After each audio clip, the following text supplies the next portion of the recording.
男人喝得烂醉如泥，一步三摇之下独闯天罡北斗镇，靠的就是手上这柄专点死穴、杀人不见血的五棱剑。可就在他醉生梦死之时，女人不怀好意，又给他送上一壶美酒。他趁男人狂饮之时，环视一周，终于找到了这把五棱剑，一把入肉半分就能取人性命的五棱剑，得手了。男人只顾饮酒，毫无察觉。可就在他独饮之时，李自成的军营内，一个黑衣人正在行凶，所使的正是这把五棱剑，直奔李自成女儿的营帐。黑衣人轻功不凡，李兰芝毫无察觉。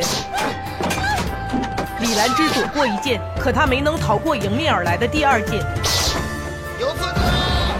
黑衣人武功不凡，众人围攻之下，他进退自如，出手更是阴狠毒辣，招招夺命，如砍瓜切菜般解决数人，最后夺过长枪，射杀一人，闪身离去。营帐内，军师为兰芝查看了伤势，性命无忧。幸好黑衣人刺偏了一寸，避开了要害。谈话间，左云灵来了，装出一副十分担忧的样子。来到兰芝的床前，他却露出一副阴狠的面孔，真是变脸如翻书。转身又关心道：“是谁出手这么狠毒？”刺客是留下这把剑。左云灵接过五棱剑，世上能驾驭五棱剑的只有袁若飞，别无二人。闯王闻言，当即传唤袁若飞。此时的袁若飞已是烂醉如泥，摇摇晃晃地走入了李自成的营帐。闯王认为袁若飞醉成这个样子是不可能行凶的。左云灵冷哼，他一定是借醉行凶，才把五棱剑丢在了现场，理应处斩。就在闯王犹豫不决之时，刘宗敏赶到了。他去看过兰芝的伤口，有2寸长，而袁若飞的剑法入肉半分就能置人于死地。按我大哥的身手，不要说几十个卫士，就算天下闻名的18罗汉阵、点苍派八卦阵都能轻易而破，他怎会弃剑而逃呢？闻言，左云灵当即反驳：袁若飞醉酒以后，剑法不能挥洒自如，弃剑而逃，合乎常理。凶手一定就是他。闯王起身，看看昏昏欲睡的袁若飞，还是决定要试试他的剑法。阵营外，袁若飞抚剑而立，对面的七煞星两组合，布下了玄妙无比的天罡北斗阵。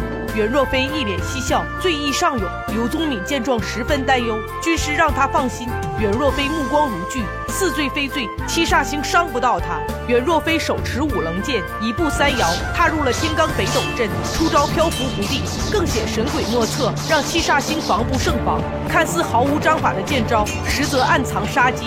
躲过迎面一击，他这几人的脑袋腾空而起，竟睡倒在地上。七煞星看着眼前的醉汉，虎视眈眈，可把刘宗敏急坏了。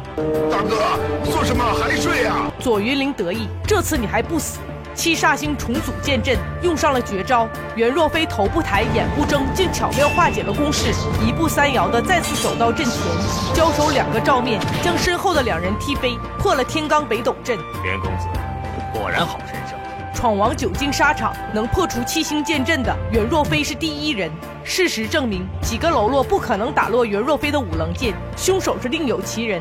闯王对袁若飞的武功十分敬佩，想邀其加入义军。闯王的好意，在下心领。但是我袁某做惯了闲云野鹤，闯王不要见怪。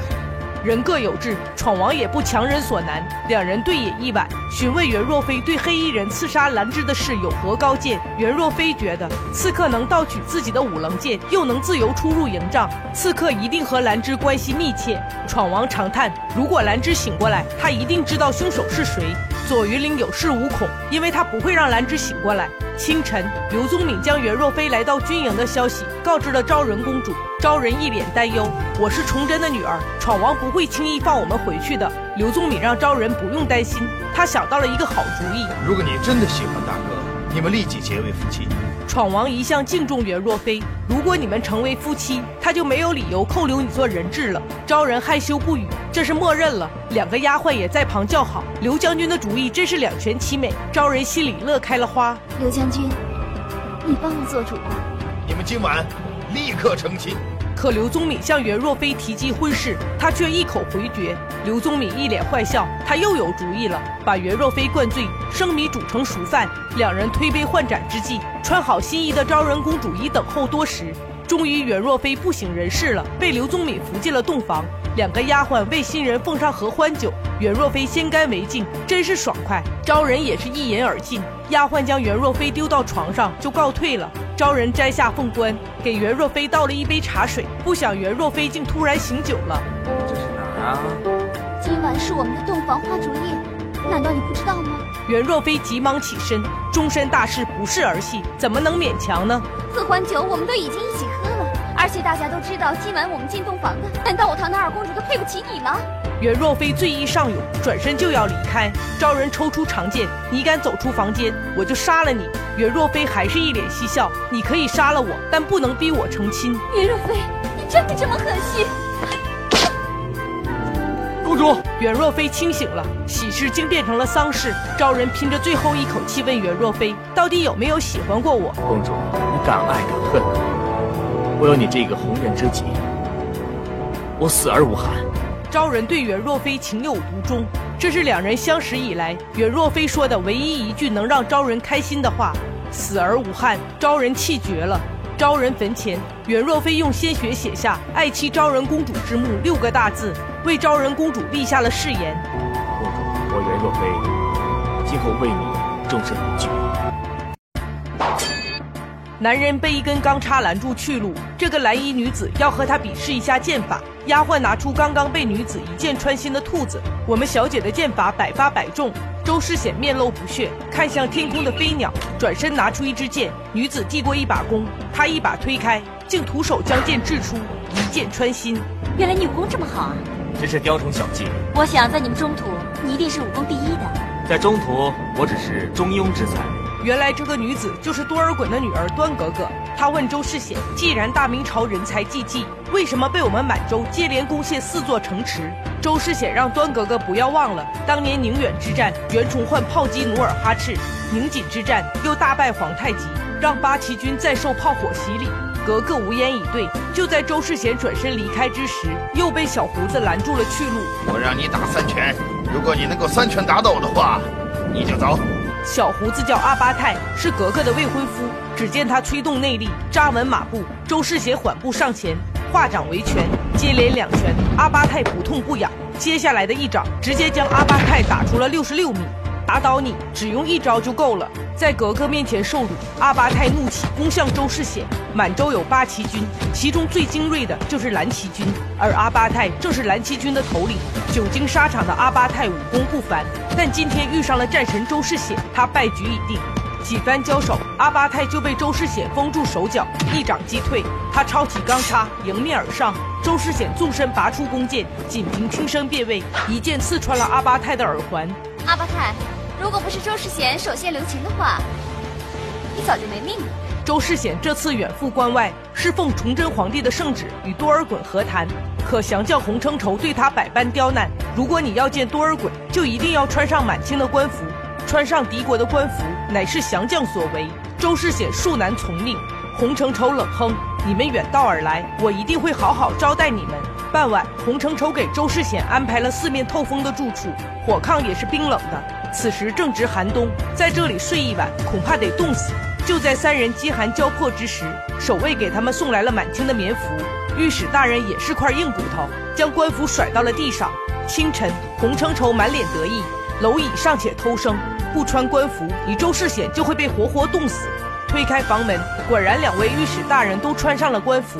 再看周世显，手持大明使节的令牌，一身单衣坐立在炕上。想不到周世显宁死不屈，人已经冻僵了，想死没那么容易。洪承畴命人将其救醒，要慢慢折磨他。寒冬腊月，风雪交加，周世显依旧一身单衣。洪承畴自己是个软骨头，以为这样就可以叫我屈服，他不免太看低我周世显了。御史大人劝周世显换上棉衣，就算你被冻死，也完成不了我们与多尔衮议和的使命。周世显怒喝：“换上他们的官服，只会让满洲锐气更盛。就算冻死，也不能丢了大明子民的浩然正气。”御史表示，越王勾践都能卧薪尝胆，何苦做一时之争？但周世显佩服的是苏武，出使匈奴，身陷异国19年，受尽折磨，仍然宁死不屈。谈话间，洪承畴到了。既然你周世显如此佩服苏武牧羊，我就成全你。我们九王爷说他房内有几匹公马，如果你能使那些公马生马仔，他就会接见你，周世显面不改色，苏武牧羊在前，我周世显就算去牧马，也不愿做一个摇尾乞怜的叛臣。得知周世显所为，多尔衮不免牺牲敬佩，但他的目的已经达到了。堂堂一个大名驸马，要沦落到在荒郊放马，大明的国威可以说被我们扫尽了。寒风萧萧，白雪铺地，周世显宁愿做多尔衮的马奴，也不失气节。吃在马棚，睡在马棚。转眼已过半月，多尔衮答应放2位御史回去复命。周世显折下树枝，在蜡烛上写下2行字，让御史转交给长平公主。人生自古谁无死，留取丹心照汗青。以周世显的武功，逃出军营不是难事。他不顾生死的留下来，就是为了能见多尔衮一面。周世显的凛然正气，让御史深感敬佩。得知周世显的处境，长平公主愧疚不已，因为周世显是代替自己去谈判的。看到驸马留给自己的2行字，长平更是心痛不已。但周世显命不该绝。雪夜，狂风大作，他听到门外有动静，女子晕倒在外，正是端格格。格格在打猎途中遇到大雪迷了路，要不是遇到了周世显，他必然会葬身在这冰天雪地。在格格的说和下，周世显终于见到了多尔衮。见到周世显这一刻，多尔衮一惊，想不到被自己折磨数月的周世显依旧正气凛然，铁骨铮铮。周世显落座，2人寒暄过后，步入正事。如果王爷答应退兵，明朝愿意送上黄金10万两，骏马3万匹。多尔衮满是搪塞，事关重大，我要仔细考虑一下。周世显直言，王爷还是要尽快做决定。八旗精锐虽然战绩赫赫，但每攻陷一座城池，八旗军都会损兵折将，而明朝的降兵都由洪承畴管理。长久下去，王爷的八旗军越来越少，洪承畴的兵力却越来越大。到时候，王爷想控制洪承畴可就难了。唯有尽快达成和议，王爷就可以重整兵力。多尔衮清楚周世显的用意，如果自己退兵，明军就可以专心对付李自成了。但达成协议，无疑对王爷是有利的。周世显告退，多尔衮当即找到庄妃商议。多尔衮给皇嫂请安。你们俩先出去，没有口谕不要进来。是啊。下人全部退下，多尔衮放下屏风，挡得这么严丝合缝，真是谨慎。多尔衮觉得满洲只有8旗的兵力，要直捣中原，实属力不从心。要取大明江山，就一定要让汉人自相残杀。庄妃赞成多尔衮的策略，2人决定按兵不动，放周世显回去，让崇祯和李自成决一死战。